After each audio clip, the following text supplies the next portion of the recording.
Happy Tuesday, Run Tribe Bike community and the Everyday Athlete podcast community. Welcome to our Fireside Chat on the Everyday Athlete Podcast Network. We have a special guest today. We will be talking with the founder of 100 Mile Club, Kara Lubin. Kara is more than just the founder of the 100 Mile Club. She is a mother of two, an educator and an advocate, as well as a social entrepreneur. Beyond that, and by her own description, is the slowest ultra runner ever. So we're going to have to chat about what exactly that's supposed to mean. Before we bring Kara on the show, please remember to subscribe, rate, and review the Everyday Athlete Podcast Network on your favorite podcast platform. There are 9 shows to choose from with various stories and hosts. I'm sure you'll find one or all of them to your liking. Let's bring Kara onto the show and talk to her about 100 Mile Club, social entrepreneurship, and balancing it all. Hi, Kara. How are you? I'm great. How are you? I am fantastic, and my Tuesday gets better because I get to chat with you for a little bit here. Yay, same. What an honor. So before we get started, we like to ask each of our guests a little icebreaker question, which is pineapple on pizza, yay or nay? Absolute yes. Oh, no. Show's over, folks. Sorry. Thanks for showing up. I like a little sweet with my cheese. It's fruit and cheese. I mean, it's like, I'm sorry. It's my opinion. I do love it though. I love sweet with cheese, like fruit and cheese together. So that's kind of, I think, where it comes from. Like, I can get behind, a cheese and cracker with some fig jam on it. Like, I'm cool with that. But the idea of putting pineapple on my pizza, I'm a New Yorker. I'm a New York City kid. So I'll preface that. Like, the idea of doing that is out. But I'm happy to have you at my table while you eat the pineapple on the pizza while I eat straight cheese. That's awesome. I mean, the fact that you're a New Yorker, it makes perfect sense. It does, because you guys are such purists when it comes to your pizza. And yeah. I respect that. I'm always surprised when I do chat with a New Yorker who says yes to pineapple on pizza. I'm almost always surprised. Like I'm like, what pizza joints were you going to as a kid that served that normally? Because it's not typical. They hung out with some Californian. Yeah. At some point, right? Here's my follow-up question that'll get me a Pulitzer Prize one day. Are you the kind of person who says yes to pineapple on pizza and only pineapple on pizza, or does it have to include like ham or jalapeno or pepperoni or something else in addition to? I'm going to tell you the grossest thing. I like pineapple with black olive. Okay. I can get down with some black olives. Oh, good. And yeah, because I don't really eat a lot of meat, especially, after all the cancer stuff. I don't eat a lot of ham. And oh, shoot. Sorry about that. You're okay. But yeah, I like a little pineapple black olive, but I can take it plain too. So. Perfect.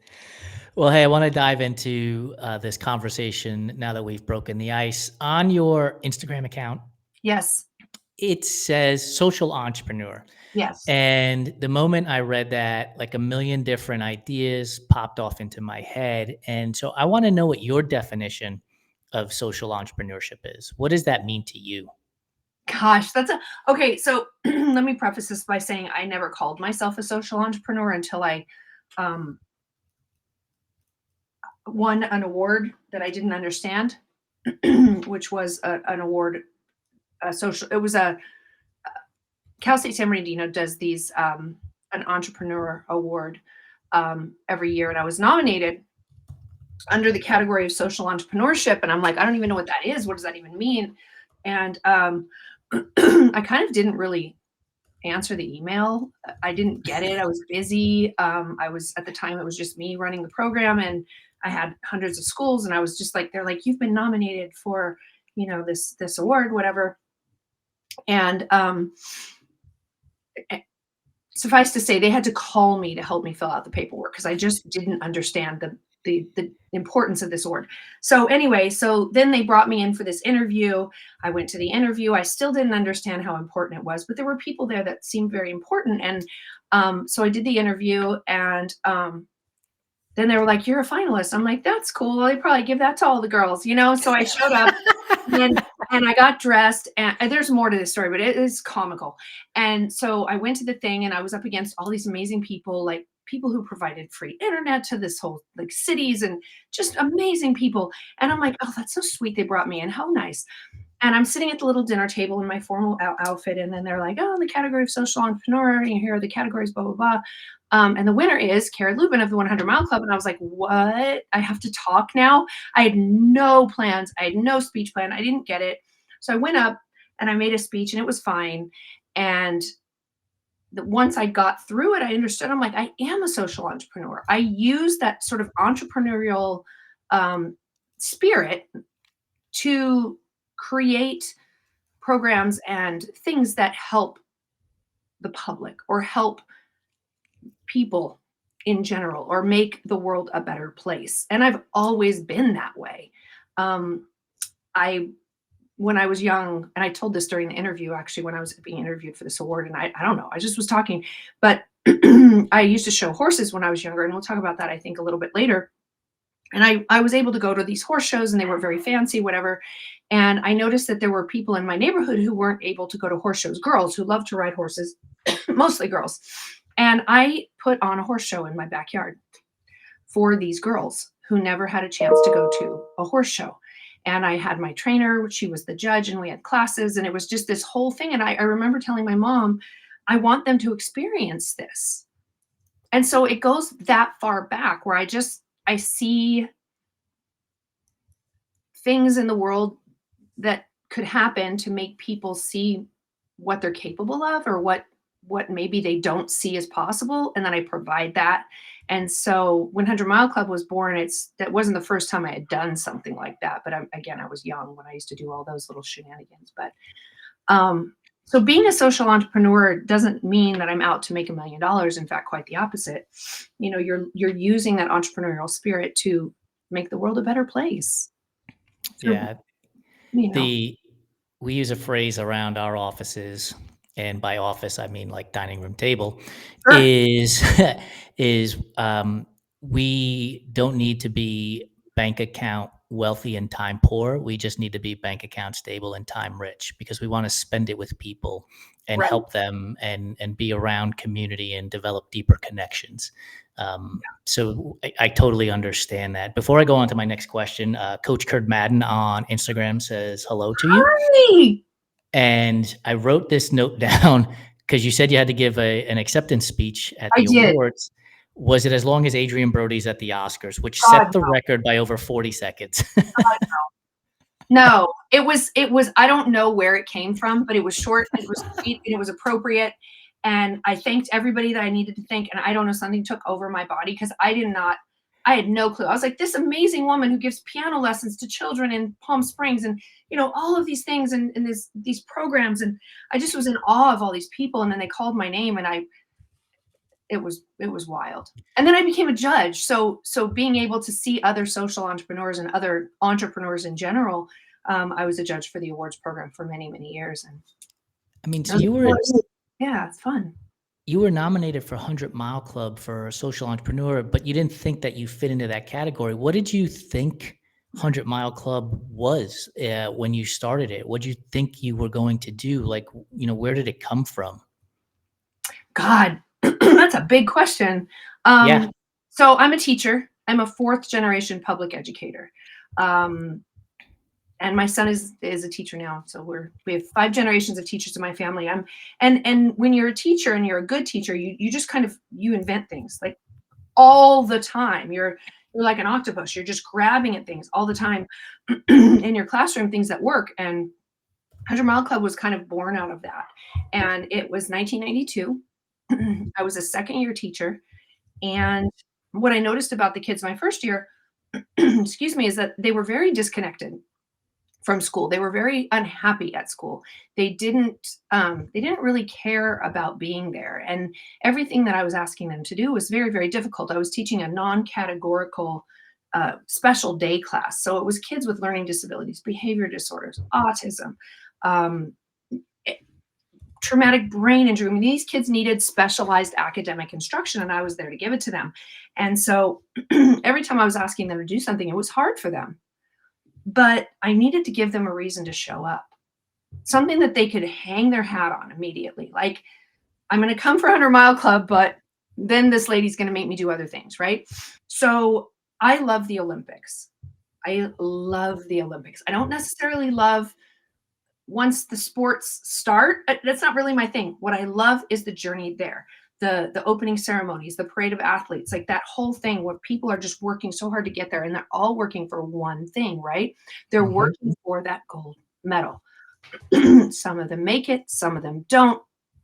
But either way, they have learned a lot about themselves and the people around them along the way. And so 1992, in my opinion, was one of the best Summer Olympics ever. You had the dream team, you had Derek Redmond out there, tearing his, oh God, I don't remember where he tore Yeah. some muscle, and his dad came out of the stands Yep. and walked him across the finish line. I mean, it was just this very, very high spirited, and Lithuania, and we're a basketball family, and my great uncle is actually considered the father of Lithuanian basketball. Oh, no Um, kidding. no kidding. And he was on the very first Olympic basketball team. So I love the Olympics, right? So I wanted my kids to experience that journey, that yearning for a gold medal and working hard for it all year long. And so I went to school the first day and I'm like, God, what can these kids do to earn a gold medal? And I still really hadn't figured it out. But I was like, I know. They can move. They can run. These are active kids, ADHD. They're super hyperactive, super impulsive. And I was like, okay, you guys, we're going to run 100 miles this year. I literally was like, yeah, that's what we're going to do. And you know what, too? When you guys get to, and I'm making this up, 25 miles, I'm going to get you a shirt. And I'm just talking, just talking. And I'm like, okay, let's go. And I'm walking my kids out to run their first mile. I'm like, how in the world am I going to get shirts for these kids? I have no idea. But I have 25 miles figured out. So awesome. So we went out there and we stretched and we ran our first mile. And darn it, if those kids didn't come back in standing taller, more proud, ready to run another one. We put a little in schools, we have incentive charts everywhere, right? Little charts. And I was like, okay, check, check. That's your first mile. Now you just have to do 99 more. Can we do that again tomorrow? Oh my God. I'm like, yes, absolutely. So we did. I had one kid get close to 25 and I'm like, oh God, how am I going to find shirts? I just didn't know. So I went to this store called Miller's Outpost. I don't know. Do you remember Miller's Outpost? Nope. I don't No. know it. Miller's I'm Outpost not. is kind of a Southern California staple. They sold Vans, Levi's, t-shirts, and bandanas. That was it. And I went there and I got all the clearance shirts and they were massive. And if this were a presentation, I probably would pull up this picture of this kid in this, 4X t-shirt that I puffy painted, the same design that is on our shirts today. And what it did was it was the same kind of incentive chart. I don't know, it's kind of backwards, but Yeah, you could see it though. so when they see 25, once they hit 25, you mark the 25, 50, 75, and 100. And what that allowed me to do, and other people on campus, was to see their success. So a child is walking around in their shirt and they're like, you see how many miles I have you seen it?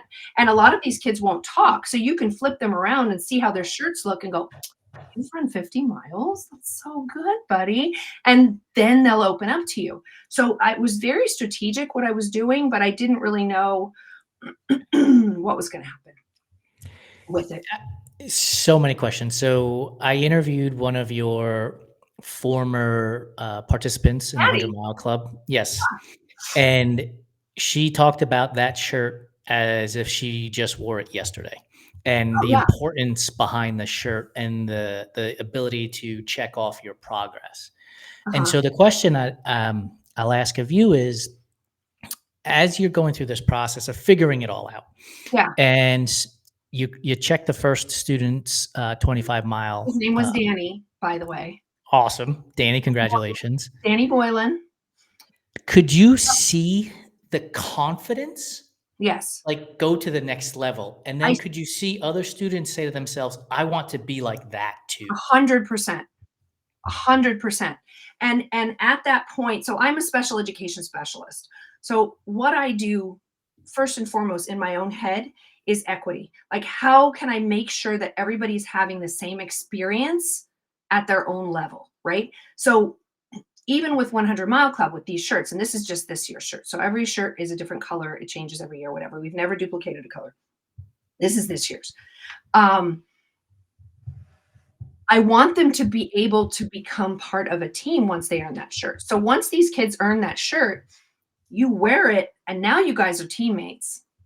And even though Danny's running his 100 and, Vanessa's running her 100, we're all taking these journeys, but we're doing it together. It's an ultra marathon. It's an ultra marathon. We're just doing it over the course of a year instead of, 24 hours or 48 hours or whatever. And so, yeah, once the first kid gets their shirt out of school, it's like kids are just like, I see the shirt. I would like the shirt also. And they'll tell you, I'm at 37 or I'm at 23. I just need 2 more miles and I've got my shirt. Are you giving out shirts on Friday? Yes, I am. I've got your shirt. It's in my closet, but you need to hit 25. And I'm really, really, tight. Like, you run 25 miles or you don't receive your shirt. You sign up, that's great, but you got to get to 25. And man, once they do, that's it. Then they get to 50 and they'll say they will not check their own shirts. They're like, you can use my 50. Like, they come to me during their free time, like recess, they're like knocking on my door. Hey, Miss Lubin, you need to sign my 50. Can you do it right now? And I'm like, oh, for Pete's sake. Yes, absolutely. Go get a marker. And I call it assume the position. And because the girls have really long hair, so they'll pull their hair and then they touch their toes and it turns their back into like a little table. And then I mark their shirt. And they'll just turn around and drop. And I said, oh, you want me to mark your shirt? But they're so serious about it. And they care so much, and rightly so. Can you imagine being a 5-year-old kid running 100 miles? That's 1/5 of your life that you're committing to this project. Yeah. Literally 20% of the life you've already lived that you're committing to doing this thing. And it is life changing for a lot of our kids. 100%. I want to talk about that in a second, but I need to get my hands on one of those shirts because I'm racing Javelina 100 at the end of this year. And the color of this year's shirt is orange and blue, and I'm a Mets fan. And my wife goes to Pepperdine, which is also orange and blue. So there's a lot of connection here. So I got to get my hand on one of those shirts. So I will reach out to the office. Every 25 miles, every time I come through, I'll check it out. I'll have them send you one. Oh, it's so fun. We have kids. I had a little girl one year. She ran 1,419 miles in a year. So she went to outside events. We sanction events and community events where kids can earn miles outside of school, but they're all being supervised by a coach. And she went to all of them, and she ran over 1,419 miles, I think. Wow. Is her number, and her entire shirt. There's a picture on my Instagram or on the 100 Mile Instagram of her shirt, and it's just covered.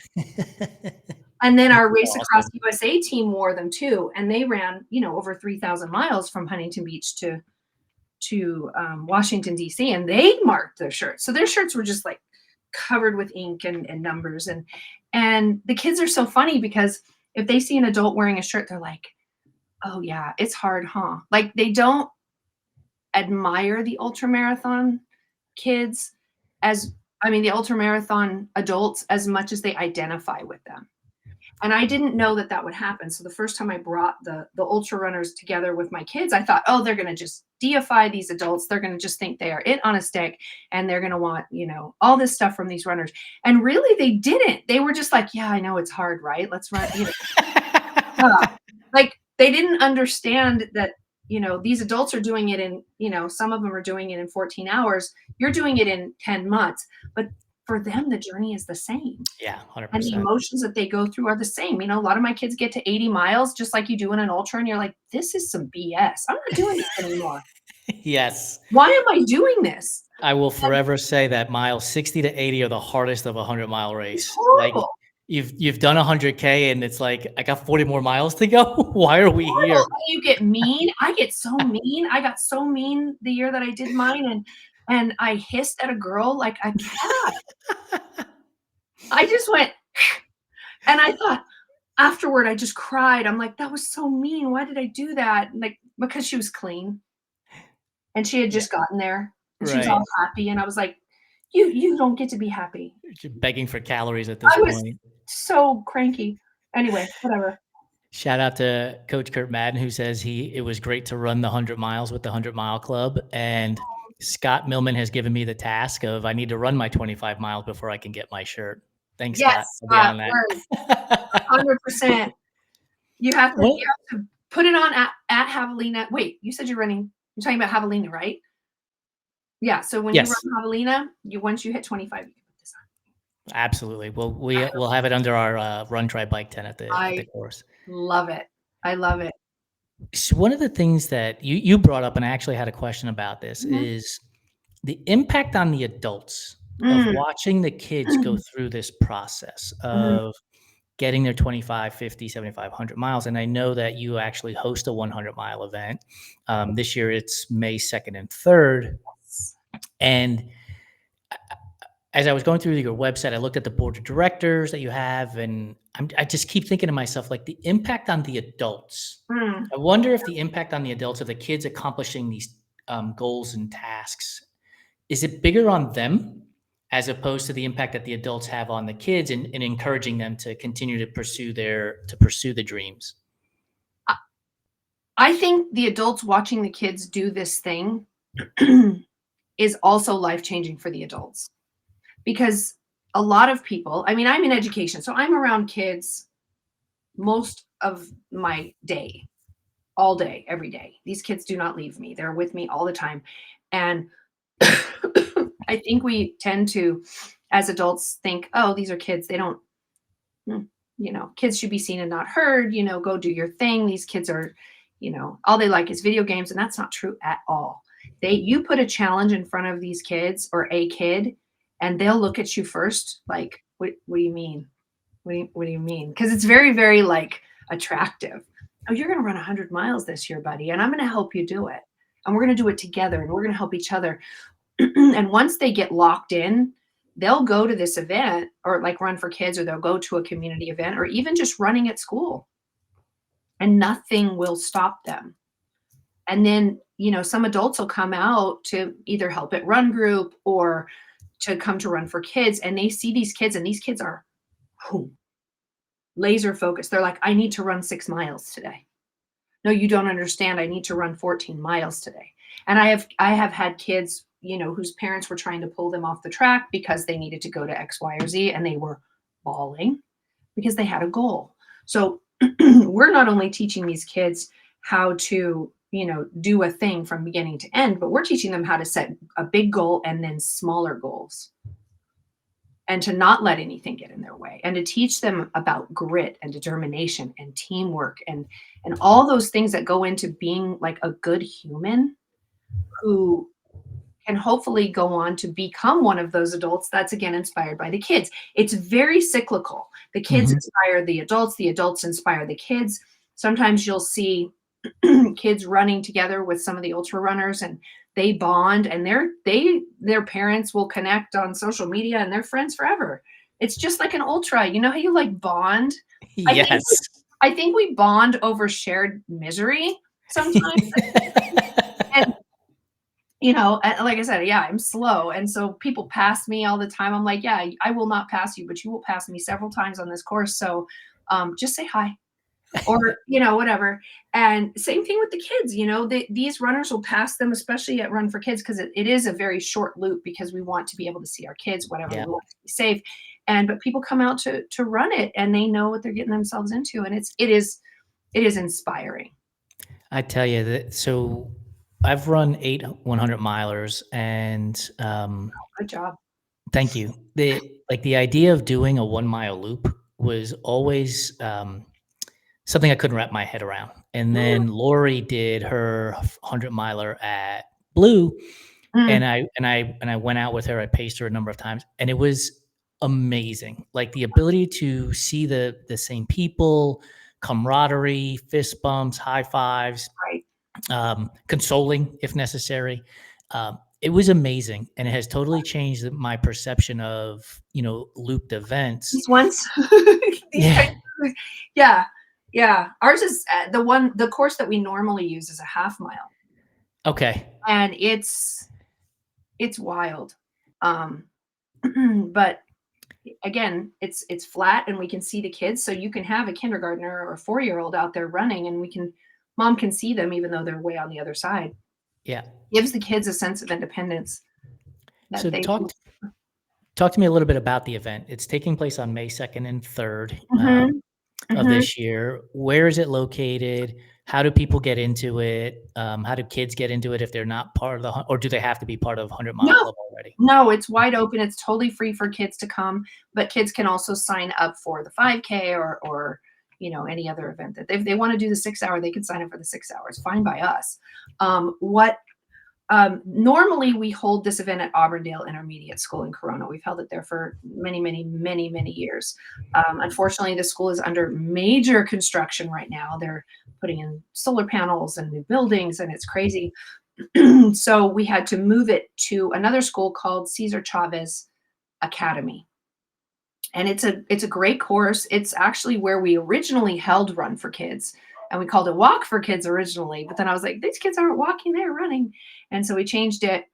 So it's back at Cesar Chavez Academy in Corona, and you can find all about it on the 100 Mile Club website, 100mileclub.com. And then if you click on events, I'm pretending like I'm on the website. You click. Can you tell I'm a teacher? I'm like, Yes. click. You click on it, and then there's a drop down, and it says events, and then it'll say Run for Kids, and then it'll say ultras. So there's a race for every single human, from a 5K all the way to 24 hours, 100 miler, you know, 12 hour, 6 hour. Like this is a no excuses event.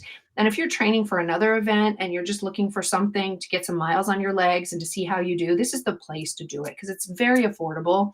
And what we do is we ask you to fundraise for sponsorships for our kids for the following year. The entry fee is extremely low compared to other 100-mile races. And it's just a very different type of race as far as what we're doing, because we are kids first. And so we ask that just you're going to be around kids. So you know those behaviors are things that we ask you to kind of keep behind you. And you get out there and you are modeling. They're watching you. And Yeah. so you're testing yourself, and you're getting those miles out. You're testing out some nutrition because it's a small loop. So you can play around with some nutrition and do some things that you might, want to test out in a race that is pretty low risk as far as trying something new. And who knows, you might cross the 100-mile mark and get a cute buckle. And if you don't, that's okay too, because you're out there with these kids and you're inspiring them. You mentioned Corona, California a couple times Mhm. where the event takes place, but 100 Mile Club is not just in California, correct? It's Uh-huh, across the correct. country. Yeah, yeah. We have schools in all 50 states. We have schools in Mexico. Um, we have we did have some schools in Japan. I'm not sure. We have some schools in Canada, but mostly United States. But we have schools in all 50 states at this point.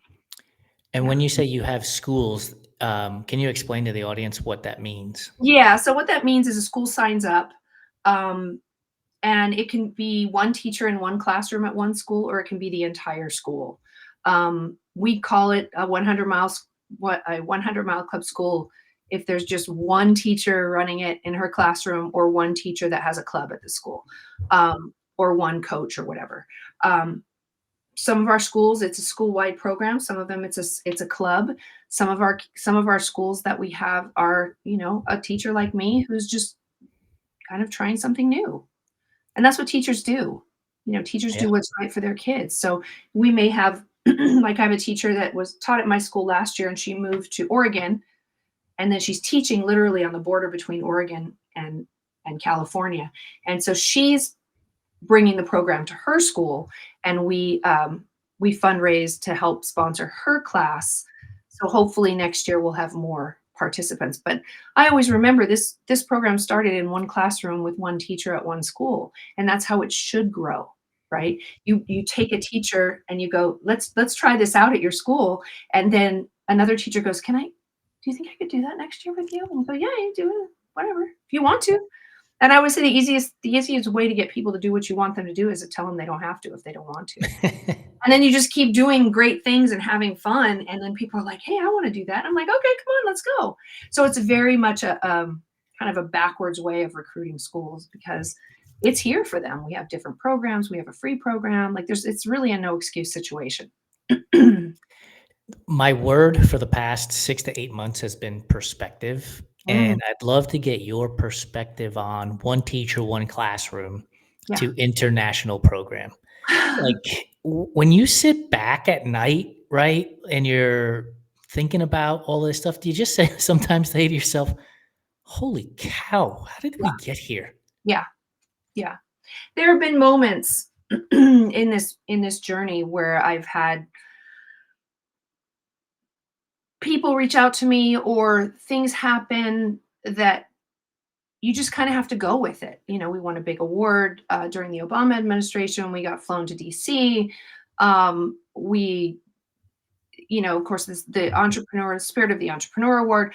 A lot of it happened unbeknownst to me. Like we got the state of California gold medal physical fitness award at one point, and it was just all of those things that were happening. We got a call from various companies and organizations who wanted to work with us, and some of them we told them no, and some of them we told them yes. And we were very careful about how we scaled, because once you're discovered as doing something good and possibly lucrative and possibly something that can get a product in front of a lot of people, you have to be very careful who you align yourself with. And so it got crazy for a minute. Um, but we got here one school at a time. We got here one teacher at a time. When I say teachers make the world go round, I mean it. Teachers are the best people in the world. They are. They You're not are. gonna get an argument from me. They are.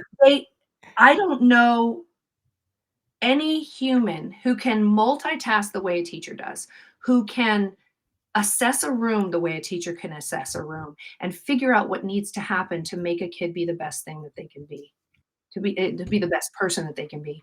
And teachers do that all day, every day, 5 days a week, and that's why we need our summers because when we're done, like, sometimes we're just catatonic in the bed because we're so overstimulated that, we just need to, like, decompress, and my poor husband, sometimes I'm like, "No, no, I'm just gonna stay right here." So watching the program grow, I mean, I was still teaching at the time that it was getting bigger and bigger and bigger and bigger. And at one point, we won a big award, and, there were news cameras at the school every day, and it was like a joke. It was like, "Oh, NBC is here. Oh, ABC is here. Oh, who's this? Oh, who's this camera crew? Or they're going to see Kara." Like, it was crazy. But I think for me, just keeping that focus on, we are here to do this thing for our kids. And let me tell you my story so that you might want to do it too. Because watching a kid cross the finish line of 100 miles is, I can't even, it just makes me, it never gets old. And I've been doing this for 34 years. I've been an adjunct teacher, at college level for a number of years now, and it never gets old when I get a message on LinkedIn from a Yeah, student that I haven't spoken to in 3, 4 years, and they ask me to help and, can yeah, get advice and, because I've always been open with them and ask them, "Look, if you need help, like, talk to me. Like, it's yeah, okay. I will do what I can to help you." Um, and these are 18 to 22-year-olds, and so I can only imagine when you're dealing with 3rd, 4th, and 5th graders mhm, who, might be shy to ask for help, but then mhm, they go through your program and mhm. you can see the confidence ticking forward, You right? can And see it, like, it yeah, goes pink, and you're like, "Okay, yeah. okay," and they'll say, like, they'll come to me and they'll go, "I just need to do 7 more laps and I'm at my 50." And they call it my 50, my 75, my 100, my 125. My goal is 250 this year, and it's like, I love that. Like, And it's it ownership. never gets old. They own their success and they own their failure Correct. too. Yeah. And at the end of the year, when we put those, okay, have a medal, have this year's medal. This is the first time I think it's been shown. But yeah, so this is their little gold medal. I don't know if you can see it. Let me see if I can get it to work. Where's my, A little bit higher. whatever, so awkward. It's okay. So this is the back, and I don't know if you can see it. Some little guys running. That was drawn by a Yep. kid. And then on the other side, it's our logo. And now Awesome. I got fingerprints all over it. And then it has some life skills around it that are from the Pyramid of Success from Coach John Wooden. I told you that I was we're a basketball family, and I knew Coach Wooden from the time I was 5. And, I think he's the one that taught me about personal success and personal success and the feeling that you get when you've done the best you can with what you're capable of doing. And that really is folded very much into the journey of 100 miles. And I think, as adult people who do this thing too, we talk about personal best. Even if you don't finish a race, you're like, I did everything I could. And I feel good about my decision to stop, which is hard, but it's good. Do you guys collect letters or get emails from teachers across the country who are like, I had a student who, on day one couldn't break through to them. And then, at the end of the year, after having done how many ever miles they did, has just been, changed that Yes. student's life. And has Yes. that student's life also impacted their parents' life as well? Oh, 100%. I mean, it happens so often that we used to joke about, like, miracles happen every day at 100 Mile Club. Magic happens every day at 100 Mile Club. We'll get these letters and, you don't get desensitized to them, but you're like, oh, here's another kid who got a scholarship. Oh, here's another kid who, here's a high school kid who's coming to the elementary school to run with a child who's blind. Like, of course that's what's going to happen because that's how cool kids are. And so it happens all the time. I could tell you stories all day. We could do this for hours, and I could tell you story after story after story about kids and adults and kids going on and getting scholarships whose parents had no clue that they could run. Last weekend, on Saturday, I went to one of my students that I taught in 5th grade, virtually actually during the pandemic when I returned to teaching, who was running in his very first track meet ever. And he's a student with autism. And I went and met his mom there. And because I'm a teacher in the district where the invitational was, I was able to kind of walk him down onto the field and I wasn't his mom, which was good. And I helped him get his shoes on. And I was like, okay, buddy, it's time to stretch. He ran the 100 and he ran the 200. At the same time, I was getting a text message from another student, a parent of a student who was running in Marietta, which is down towards San Diego. And I was like, hey, are you guys here? So I was trying to see if they were at the same invitational. And they said, no, we're in Marietta at a different one. But, and my son's running this and this and this. And these are parents who never, ever, ever were involved in anything like this before. And so they're just kind of following their child. And then a lot of these kids end up going to college and getting scholarships. And it's happened infinite numbers. I can't even tell you more than fingers on my hand. I mean, it's been 30 years. So it's good stuff. And it's awesome. It makes me emotional to hear these things because, success breeds success. So a child goes through this process, they're successful, they take that to college, they take that to their personal life. And we're singing unicorns and rainbows here. And the one thing that keeps popping into my head is why wouldn't a school participate in this program? Like what's the downside for a school to not participate? I get it financially. There are things that are there. I got that. But yeah, I mean, we have a free program, so there's really no excuse. Okay. It's a commitment on the part of the adults. Like if you put this challenge in front of a kid and then you decide that you're bored with it halfway through the year, you will break hearts. Yeah. Yeah. Right. And so if you're going to commit to this, you have to commit to it as the adult who's providing the opportunity for these kids to earn miles. It cooks down to about 3 miles a week. So we're not asking for tons, but give these kids an opportunity to move their bodies. And that's something that needs to happen throughout the school day anyway. This is not physical education, but it can be part of a physical education program where, do your warm-up laps. We can time your mile. We're going to do other things because, 100 Mile Club is not PE. It's part of a physical activity program, which is part of PE, right? Yep. So when we ask teachers to do this, we're asking them to understand that these kids take this journey very seriously.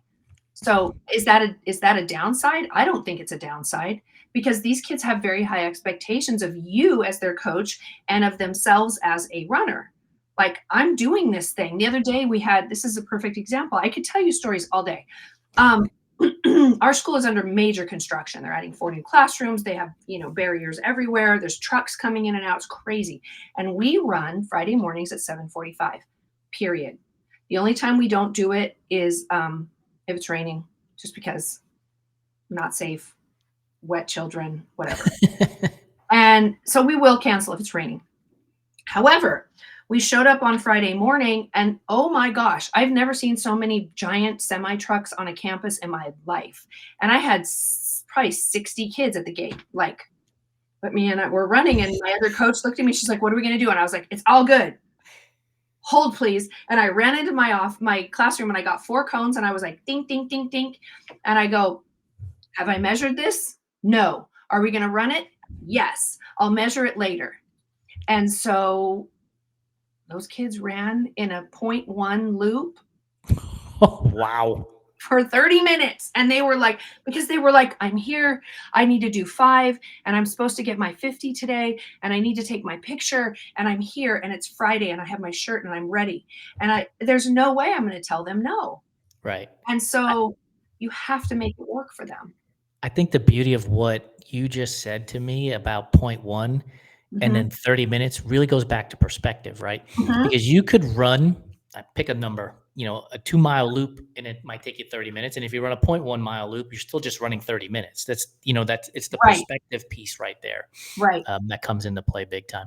How are the students tracking their mileage when they're in different classrooms and different things? Are they like emailing you, or the teacher No. that whatever school they're doing? Like, how is this happening? No. So we have a company that we partner with called trackthemiles.com. And it's an online platform where kids can track the teachers input their miles. I input miles for run group on Fridays. We don't use electronic scanning or anything like that, because then that's a whole thing about forgetting your barcode. And it's like not having your bib, right? At a race, you're like, "I don't have my bib. Can you just put it in manually?" I mean, how many times have you done that? I know I've done that a few times. And so, or I changed my shorts and I don't have my number. I forgot to change my number off my shorts, right? So we just use for run group, we just use little pieces of paper, and we have 1 to 25, and we just mark the number, and then we put the student's name, their teacher, and then one of my instructional assistants will input all of the data on Fridays. And bless her heart, her name's Veronica. Thank you, Veronica. We love you. And then one of my other assistants comes out and helps track miles, and so it's really a team effort, and people come out because they want to be part of it. I got to tell you, so I've spoken to you now. I've Hmm. spoken to Maddie. Madison Nakamura, yes, and I've spoken to BJ, and there has not been one moment within that 3 to 4 hours of conversation of negativity, of this is too much work, of we're not appreciated. Like, it is just full on positivity, Mhm. smiles, happiness. It's hard. We got it. Running 100 miles is hard. Mhm. Whether you do it again over the course of 10 months or you do it over the course of 14 hours, it's a hard Right. endeavor. But the team that you have around you and the people that are participating in this have been nothing but fantastic to me and my organization. Mm. So, and I'm a stranger. So I can only imagine what it's like when they're working with teachers and students, and just the love and the camaraderie. And I'm going to help you get to your goal. And we're going to check your 25 miles, then your 50 miles, and your 75 miles, and your 100 miles. Like, not to make this a kumbaya moment, but it's a kumbaya moment, right? Like, there's just a lot of good happiness here, and it's something the world needs. Yeah, it's good vibes. And the people that I call it getting it, like, you get it, Jason, you get it. And people who get it don't leave the organization. BJ, she was a PTA mom at the school I worked at. That's how I met BJ. She's been with me forever. And when I stepped down and went back to teaching, well, whatever. I told you earlier that I had late stage colon cancer. When I received my diagnosis, I was also given an end of life care plan. at the same time, they're like, you have cancer, and also here's your end of life care plan. And I was like, holy cow, I think I might die. What if something happens to 100 Mile Club? I've got to make sure that there are people in this world that care enough about this organization that if I die, it continues. And I got scared because I didn't know what was going to happen to me. And so at that point, I kind of made the decision to step back a little bit and let other people take the paperwork reins and the organization reins and the, making sure that that the wheels continue to turn. And so now I get to do all the great things like the podcasts and the shows and the interviews, and I get to hand out the buckles at the ultra, and for me that's where I want to be, because this organization is so much bigger than me now, and as it should be, right? I mean, there's a thing called founder syndrome that you have to be very careful of as a founder of something, an organization, and you don't want it ever to become about you necessarily. You want it to become about the mission and the kids and the organization, and have it move forward. I mean, granted, I'm the face of the organization. I do the interviews, whatever, but it's not about me. And it's about Joe Nakamura. It's about Maddie. It's about BJ. It's about every, the 4,000 coaches that we have around the country that are doing this thing, who get it, who I've never met. That's humbling. That's humbling. So if I were to drop off the face of the earth tomorrow, this organization would continue. And I totally understand that. When I started this company 4-ish years ago, I didn't want to be the face of the organization. I wanted the stories of the athletes that we were telling be the face of the organization. The mother who is, running in between her kids napping, or Right. the person who's coming back from alcohol and drug abuse and found triathlon, any number of those things that everyday athletes are dealing with. That's what I wanted front and center. And I've been uber fortunate. Scott commented on Facebook earlier today that I've known Scott for a number of years now, and he's one of those advocates for me. He talks to everybody about our company and introduces me to great people like yourself, who then introduces me to BJ, who then introduces me to Maddie. And I see that Maddie's parents running store, We Run Republic, has joined us on Instagram, and has a couple of comments, all smiles, hey, let's go. And I think that's the beauty of this stuff is the domino effect of being able to connect with people in all different shapes, forms, and fashions, so that we can continue to spread the love. Exactly. It's people. 100%. Always about people. Always. And Americans are funny because they don't come together unless they have a reason to.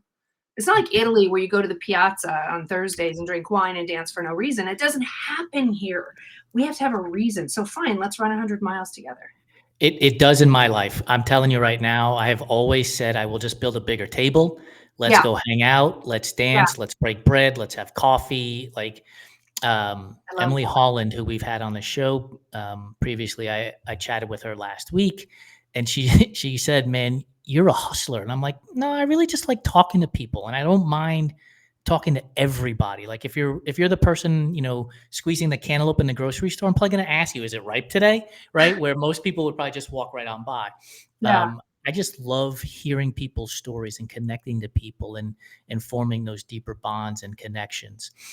We're running out of time, and I need to get to our rapid fire food questions. But last time, Kara, where can people get more information about 100 Mile Club, whether they're parents or maybe teachers and administrators at schools? Where can they go to get more information? So obviously the website, 100mileclub.com. You can always find me on Instagram. I'm always doing 100 Mile stuff and posting things about the kids at my school. 100 Mile Club has all the socials, Instagram, Facebook, everything, every social media platform we've got. So connect with us on Instagram. That's always kind of a great way to go. Facebook has some good stuff too. But you can reach out to me if you feel more comfortable reaching out, to me first, and I'll connect you. We're the easiest organization to get a hold of. We are people first. I never wanted it to be, fill out this form and we'll get back to you kind of thing. You pick up the phone. If you're a pick up the phone kind of person, pick up the phone and call us and say, hey, I'm a teacher in South Carolina and I want to start this program. Done. Right? Yep. And it's 100mileclub.com, folks. Make sure you check that out. And if you want to get in touch with Kara, it's at Kara Lubin on Instagram, KaraLubin. So with that being said, Kara, you ready for our rapid fire food questions? If my kids are listening to this, they're going to laugh because we are so strict in my room about what we eat. So they're going to be like, you talked about candy. You talked about candy on the internet. I'm like, yes, I did. So, okay, let's go. Here we go. Oreos. Are you a fan of the old school Oreo, the double stuff Oreo, the new thin Oreo, or the Cakester Oreo? I'm a double stuffed girl all the way. Straight up double stuff. So how do you eat your Regular Oreo? stuff? No. Hi. Thank you. Thank you, Boog. That was my son. Thank you, Boogie. Okay, love you. Okay, bye. That was my son. It's okay. We're a live show. These things happen. Hi. Thanks, Boog. So what do? I dip them in milk. But then I don't drink the milk. I just dip them in milk. Oh, interesting. So you let the cookies crumble in there and then you just pass it off to your No, kid? I have a friend that does that. And I'm always like, ew, okay. But yeah. Licorice, red or black? Red. Twizzlers or Red Vines? Twizzlers, the lemon ones. Oh, new introduction to the game. I'll have to go. Middle inside. I need to go research. I have a lot of opinions about candy for someone who's not. Yeah, fantastic. Peeps. Well, then, are Peeps a real candy, or are they just stale marshmallows covered in gold glitter? No. No. Is candy corn a real candy, or is it just earwax covered in sugar? It's fun to just eat the one color at a time, but only like one of them. So you go, and then you eat the white, and then you eat the next color, and then you eat the next color. That's it. Only one though. A handful of candy corn is going to take you 3 days to eat if you do it that way. No. Again, no. But one when you just. That's it. Creamy what? Creamy or crunchy peanut butter? Creamy. How do you make a peanut butter and jelly sandwich? And before you answer, I'll give you the examples. Do you put peanut butter on one slice of bread and jelly on the other and then smash them together? Do you put peanut butter on one slice of bread, jelly on top of the peanut butter, and then slap the other slice of bread over the top? You ready? Yeah. I put butter and then jelly on one piece, because then if you put butter, then it won't soak into the bread and get mushy. And then I put peanut butter on the other side, and then I do that. That's what I do. I love it. So now that you have the peanut butter and jelly sandwich put together, do you eat it like you just attack it, or do you cut it into 2 rectangles, 2 triangles, 4 squares, or 4 triangles? Why did you ask me this question when I actually thought about this the other day? I just eat it. I just pick it. And most sandwiches, I'm a diagonal girl. Because I like the pointy part. But for peanut butter, I just pick it up and eat it. So then do you eat it like corn on the cob? You go from one corner across, or do you go straight to the middle and then you just work your way around the whole thing? Like I just eat it. And then if I get jelly right here, then I know I've done a good job. I told you at the beginning, like I started a company based on stories in endurance sports. I could have made it about food and then my just as best much food fun. I ever had at an aid station was a peanut butter and jelly, and then they put bacon in it, like really super duper crispy bacon in there. I don't know. Maybe I was just real hungry, but it was so good. I raced Lake Sonoma 50 a number of years ago. It was so hot. I got to one aid station. I sat there for about 40 minutes, and the peanut butter and jelly square, the bread was toasted because it had been sitting out all day, and it was so hot. But it was no, it was awful. Sometimes it's good. You're like, that was the grossest, best thing I've ever had. That happens a lot. Yes, at ultras. Yeah. Is red velvet cake a real flavor, or is it just chocolate cake dressed up to go to the prom? it kind of goes with Peeps. Like, it's a big no for me. Like, that's a lot of food dye, and I just wonder what's going on inside my body once I eat that much red food coloring. And someone who's had colon cancer, like, having it come out red is Yeah, you don't scary. want that. So I just don't even dance with that cake. Favorite flavor of ice cream is? Chocolate malted crunch from Thrifty. Whoa. Double chocolate malted crunch, it's called. Is it like It's so Whoppers, like chopped Whoppers? Remember that candy? those are just little malt balls. They're like malt balls, and then it's chocolate ice cream, but it's kind of like chocolate. Like, it's not very dark, and then it's got tiny little chocolate shavings in it, and then these little malt balls. I'm gonna have to go check this out. It's so good, and it's hard to find. They're always out of it, and so if I find it, I bring it home, and then Do you even bother putting it in a bowl? You just take it spoon straight out of the carton? No, I do. I'm kind of my weakness is a bowl of ice cream at night. I don't know if that's a Southern thing because my family's all from Oklahoma. I mean, I was born in California, but they're like, have a bowl of ice cream at night. I do that, and it's not good. Anyway, Favorite candy bar is? Reese's. Nice. Have Yeah, you seen the new one that has peanut butter? It's a peanut butter and jelly Reese's. One has strawberry jam and one has grape jam. I'm not sure how I feel about that, Jason. Yeah, I don't feel good about it. Like, if I wanted a peanut butter and jelly sandwich, I'd eat a peanut butter and jelly sandwich. Have you seen the one that has potato chips in it though? I actually put potato chips in my peanut butter and jelly sandwiches. There's a Reese's cup that has potato chips in it. That I can get behind. Oh, It's kind of like, there's an ice cream flavor that's like that, right? It's like mud something or other that has like chips and potato chips and pretzels and chocolate That chips sounds and so good. Money yeah, it's Bunny like or something. yeah. I don't know, but yeah, that was my favorite Reese's. Like, if I find those, I always buy them. They're hard to find. Chocolate chip or oatmeal raisin cookie? Oh God, I love oatmeal raisin cookies. Yes. I think I'm the only. Do you like them? Oh, love them They're my favorite cookie. by far. It's embarrassing because people are like, "What's your favorite cookie?" I'm like, "I really like an oatmeal raisin." And people are like, "Ew." No, my They're favorite. so good. I'm 51 years old, but I've been 13 going on 81 years old my whole entire life because I love raisins. I Yeah, love Raisin Bran cereal. I love oatmeal raisin cookies. I love raisins in my carrot cake. Like, I love raisins. I do like raisins too. But yeah, oatmeal raisin is. I'm a fan. You said you put pineapple on your pizza. What about pineapple on a burger? I don't really eat burgers. I eat chicken sandwiches. I'll eat What chicken. about grilled pineapple on a chicken sandwich? Sometimes, but it squirts out when you try to bite it. The pineapple squirts out, so then it's disappointing. And so there are consequences to it, but it's a good bite if you can get it and not have it squirting out. It becomes a 6 napkin sandwich because it's everywhere. Yeah. No, I like a little chicken with a little pineapple on it, a little grill There situation. you go. Yeah, it's delicious. 2 more. Tuna, egg, or potato salad? Oh my God, tuna is egg salad, potato salad. I don't know if maybe potato salad, but don't put onions. And don't put raisins in the potato salad either. I love raisins, but not there. No.